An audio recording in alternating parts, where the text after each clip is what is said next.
তাদের সুবিধা কার হবে? মুসলমান ভোট কাটলে সুবিধা কার হবে? বিজেপির সুবিধা হবে।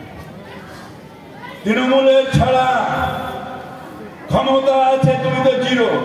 এই যে গেছিল বিধানসভা, একদিন আমাকে বলছি, দাদা নতুন নতুন যখন গেছে জিজ্ঞেস করছে, বলছে দাদা সিপিএম কোথায় বসে? বসে না রে, বসতো ওইখানটা, এখন আর নেই, জিরো।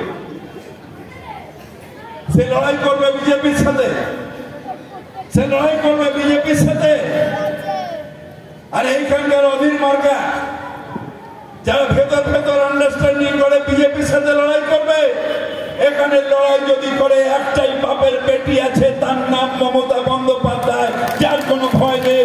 সে বলে মোদির সাথে চোখে চোখ রেখে মোদি হটাও, দেশ বাঁচাও, বিজেপি হটাও, দেশ বাঁচাও, বিজেপি হটাও, দেশ বাঁচাও। তাই আজকে আমাদের প্রত্যেকটা সৈনিকের দরকার। ইউসুফ পাঠান সৈনিক হয়ে এসেছে, যার কাজ এখানে দাঁড়িয়ে দাঁড়িয়ে শুধু ওই রেলের হয়েছিল, কি বলে কিছুদিনের জন্য হাফ প্যান্ট, না কি বলবি, হাফ প্যান্ট পড়া মন্ত্রী হয়েছিল।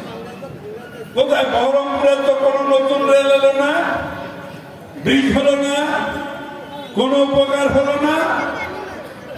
ইউসুফ পাঠানের কাজ হলো দাঁড়িয়ে ওইখানে পার্লামেন্টে বলা ভাঙন বন্ধ করতে হবে, তার জন্য সেন্ট্রাল ফান্ড দিতে হবে, বহরমপুর ছাড়া সারা মুর্শিদাবাদের উন্নয়ন করতে হবে, মুর্শিদাবাদে কারখানা আনতে হবে, মুর্শিদাবাদের মানুষের হাতে কাজ দিতে হবে।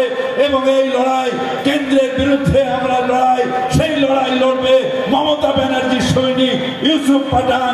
তাই তাকে ভোট দিয়ে বলুন, মমতা তুমি এগিয়ে চলো, আমরা তোমার সাথে আছি, আমরা তোমার সাথে আছি, আমরা তোমার সাথে আছি।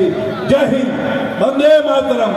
তৃণমূল কংগ্রেস জিন্দাবাদ, মমতা ব্যানার্জি জিন্দাবাদ।